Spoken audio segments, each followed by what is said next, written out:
Today I'm going to be talking about what I've learnt from my audience feedback. Okay, and I'm just throwing together bits and bobs here. I just want to start by saying these are the different ways of getting audience feedback. So one way was focus groups. Okay, I'm going to bring in psychology and stuff here. So in terms of research methods, focus groups, you got a small sample size, which is bad because it's not necessarily representative of the whole population. All the people are also the same age, which also has the same problem about not being representative. And the data you get is qualitative, which means it's hard to keep a track of that data. But on the other hand, it gains detailed responses, though another bad point is that participants might not be able to think, or my audience, target audience, won't be able to think on the spot. But I can ask them further questions if I want more detail or explain any confusion that they may have. I also did semi-constructed interviews, if you want to call them, on Facebook. So I asked the participants, I'm just going to call them participants, okay? By that I mean my audience, my target audience. And they received the same questions, but I expanded on some of those by asking further questions to gain more detailed responses, like I said before. Though there's a bias to that because I chose people who I thought would be happy to help. So that would be friends or people I know that are friendly. So yeah, there's your bias there. I've done online questionnaires, which I'll be talking about in a second. That's good because I get a larger sample size, hopefully. I get a greater variety of ages because my questionnaire can be shared on Facebook or wherever so that anybody can take it. Hopefully my target audience though. It's easy access. Most people do have access to computers and the internet, though some people don't. There's your downfall. And I can gain both qualitative and quantitative data. So obviously quantitative data is easier to log down, but it's not as in depth. And the problem with the questionnaire is that it can't explain any confusion that the person may have over some of the questions that I've tried to word them clear enough so that they do understand. And there may also be a bias or experimenter effect. By this I just mean that some people that take part might, for instance, be friends off my Facebook and they want to give me the answers that I'm looking for. But I prefer honesty, to be honest. And I've also got peer feedback, so from people in my class. That's bad because I've got a limited sample and they're all media students, so it's biased. We're all doing the same thing. But on the other hand, media students can give more in-depth responses, hopefully, because they've got their media knowledge behind them, so they should hopefully know some good ways for improvement. Okay, so for this here, this is what I did before I actually started making this is for the trailer specifically, and this was just to ask my target audience if they answered no here, if they've ever seen the horror trailer, then it would just say, yeah, thank you for taking part. So anyway, yeah, this was just to see where people see films advertised, what they want to see in a film, etc. But yeah, and then after, sorry, I think I left it a week or two, went back to look at the results, and yeah, look through that, like you can see here. I found the majority were between 16 to 18-year-olds. People like jumpy, you can see all this on my blog anyway. So here's the short interview I did. Got some good points here. There's qualitative data, but it's good because it's more in depth. And you can see some of these comments here. They're like backstories in the trailer. They don't want a killer that just comes out of nowhere. Therefore, to please my target audience, give them what they want, I made my victim slash killer basically the girl that's on my film poster. She is the victim at first, and then she turns into the, let's just call her a killer, okay, and then it goes back again. So I'm waffling on again. Sorry. Right. Let me just go back. Let me just go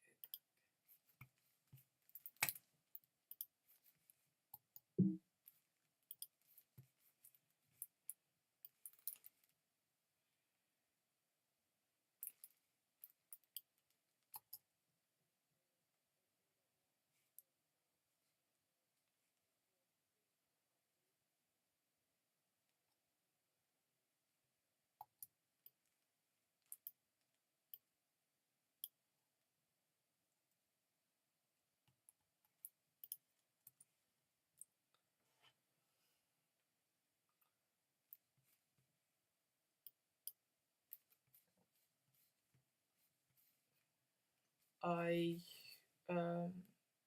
sorry.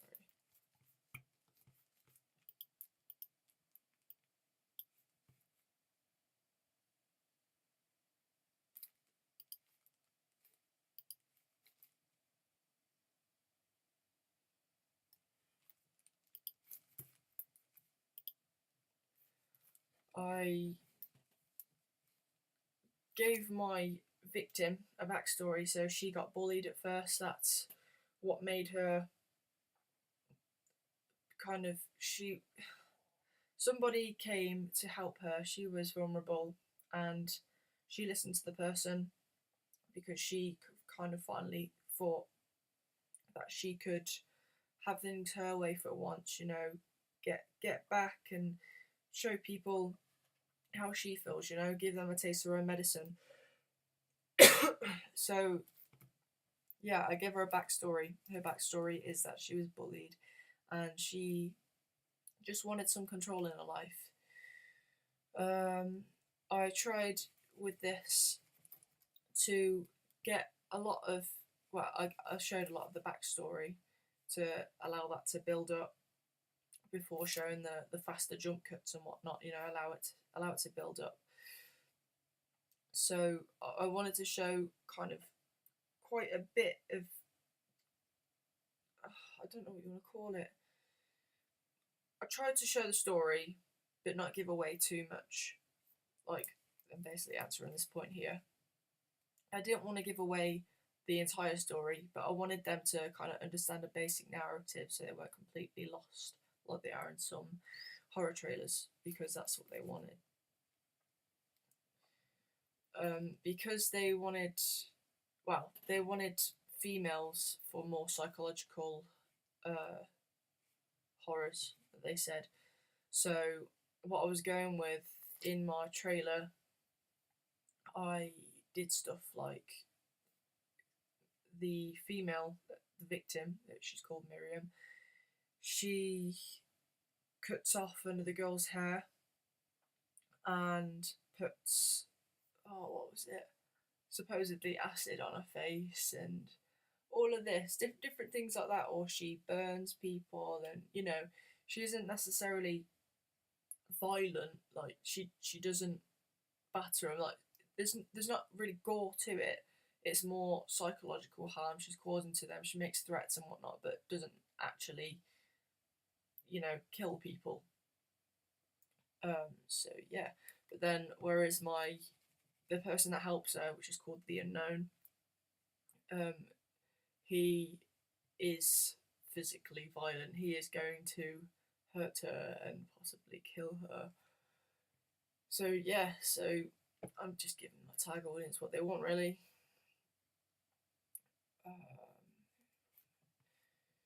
Yeah, because I only used males, I then went on to ask more people via Facebook once again because it's easy access.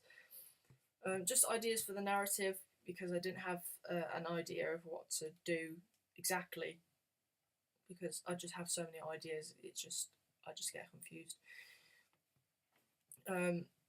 Why they'd want a female killer and any other ideas I may have. Okay, so you can find that all on my blog anyway.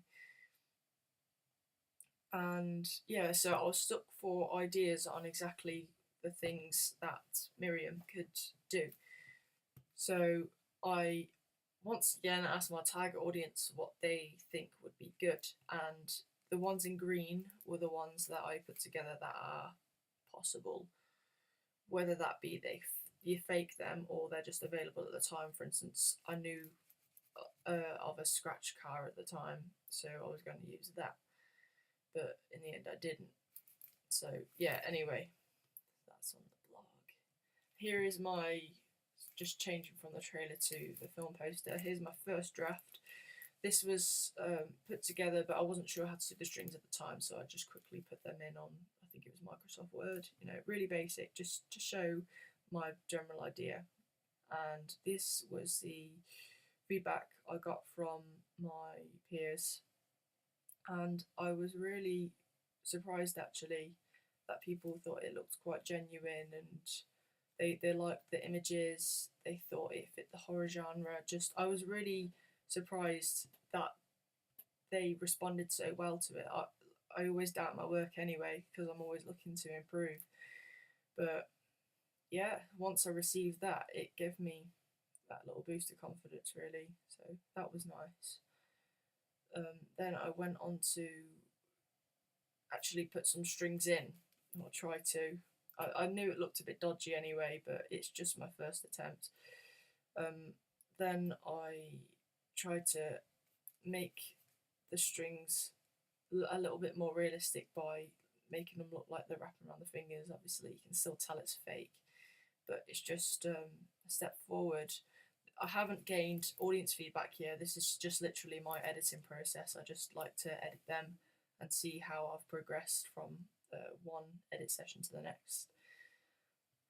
Then from here, you can see, sorry, here I didn't have the little tagline in there. That's just because I was just quickly doing a quick edit here. Then I added it in. And then I just had a little bit of a mess around here because I wasn't so, I didn't know whether this looked good or not. So I just, dragged the fonts out a bit, changed these. Did I have them? Oh, yeah. You see, I had the chiller font the whole time here. I didn't think that worked at all. I didn't like it. So I had to play about with the fonts and did it like this. So I've answered in one of my other questions about the kill or be. The kill, the reason why this is in red and white. Basically, this will be somebody else's blood. So you either kill them and you don't get harmed, or you get killed. So this is your blood. This is symbolising her blood. That's why it's so close or over the strings, just to show that it's related to her. Okay. Where's the audience feedback? Oh no, that was after. Yeah, I put this on Facebook. Well, I sent it in private message, and people really liked it. The only thing that was brought up, one person said that they think I should change this so that they're all the same font. That was one person though, nobody else mentioned it. They actually liked it. So yeah, I didn't want to change it. I think I agreed with the other people who said that they liked this idea of this being your own blood as well. So yeah, I left that anyway. The only other thing that was mentioned was about the strings on the fingers not looking real, and obviously I know that they don't look real, so I just tried to refine them once more. And also another thing I forgot to say is, if you haven't noticed already, from my first drafts to my second draft, I reshot this image of Miriam because I had comments up here of her not looking very clear, and as you can see here, It might be because I've stretched it slightly as well, it looks even worse, but yeah, you can't really see a face very clearly, so I am really glad that I shot it to get a closer up look, because you can see that sinister look on her face and you get a better view of the knife and whatnot, so yeah, that's all good. So oh yeah, when I refined this, this was my last, well, this is my final draft here, or completed piece. So from here, the thing I changed, if you look at the hand, I bent the strings around the finger so it looks more wrapped around. It might not necessarily still look realistic, but there's nothing I can do about that. And if you haven't noticed as well, from my third to fourth draft, I just added extra strings in here. So these ones were stretched out, as you can see, whereas that one wasn't. But if you just look down, and yeah, you can see there's more rope, looks a bit more real. But yeah, there's my final draft anyway. I'm quite happy with that, so it's all good. And the feedback I gained for that was they really liked the use of the quote. The title stands out really well. People said it looks quite professional. They liked the colours used. You know, fits the horror genre well. This is the person that didn't like the change in font. They said they'd make the kill font the same as the killed font. The strings on the hand don't look quite right around the fingers in particular. Yeah, that's fair enough. I tried my best. But yeah, that's that. Next is the magazine. Okay, this shouldn't take too long. So this is my first draft, and I was really happy with this actually. But after audience feedback, the points brought up were maybe get rid of Freaky Friday. It doesn't have to be a horror edition as such. My main article could just be horror, which I did change it so that my main article was horror, but it wasn't just a horror edition. I got rid of the Freaky Friday, as you can see. Changed the names up here. Changed some of the names down here so they weren't all those of horror actors, and also changed the films down here so they weren't all horror. Also this bottom bit, but yeah, anyway. The cell line next to the axe may be misleading. Yeah, I thought I was really happy with the way I put this together. I thought it looked really cool. But the only problem is that, like I just said, people might be misled that this is linked to this in some way. So I did take the new face of horror and place this up here and just got rid of this altogether. So if you have a quick look, the new face of horror from down here is now up here, because the point is this blood signifies the blood on the axe, therefore this relates to that. You know they're linked in some way. You know this is the Anchorage text for that, okay? What else was there? The darkness of the cover is effective. Colour scheme works well. They liked the real review and the fact I put review inside the L. That was cool. I've got plenty of good cell lines, so didn't want to change that. It's got its own website. They like that too. If you don't know where the website is, I've written it here.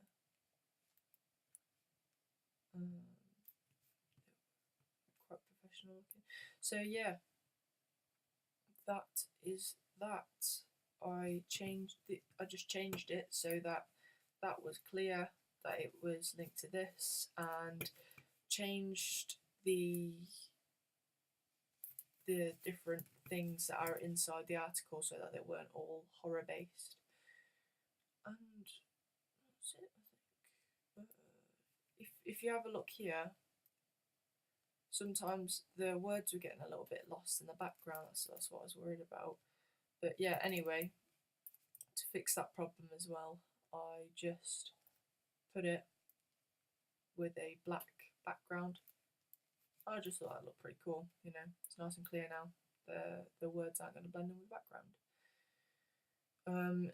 Okay, so in terms of the poster, trailer, I've been having problems with organising a date to just finish that off. It's getting a bit late now, but yeah, I literally need an hour and a half, maybe two, just because I'm a perfectionist. I just want to sort little bits out. So I haven't gained audience feedback there because I haven't been able to save the file so that I can upload it online to gain feedback, which is unfortunate. But I have been listening to feedback that other people in the class have been gaining on their um, film trailers and doing further research to see what film trailers consist of, basically, and also looking at past students' work to check it all over, see what examiners have said about how they can improve. And basically, what I'm going for is I'm trying to make mine as close to re- realistic. I'm trying to make it look realistic. That's what you want. That's what I want. That's what I'm going for. Okay, I want a realistic looking film trailer. And it. What am I gonna say? I use loads of different effects and stuff, so I think my audience will be impressed with that. It's just a matter of gaining that audience feedback once I finally get the file sorted out. And I've been making sure there's consistency. For instance, across my products, what's it called? On my film poster, I put "Kill or Be Killed." That's gonna be, sorry, it is in my film trailer, so that there's consistency between my products. But for the magazine front cover, I didn't want to use "Kill or Be Killed" again because it's kind of like, well, what does that mean? I wanted the new face of horror because it's a new film, is a new killer. No one has heard of this person before, and he's got a mask on. The point is that it's a mask is like a new face. You're covering up your new face and replacing it with something new. People haven't seen it before.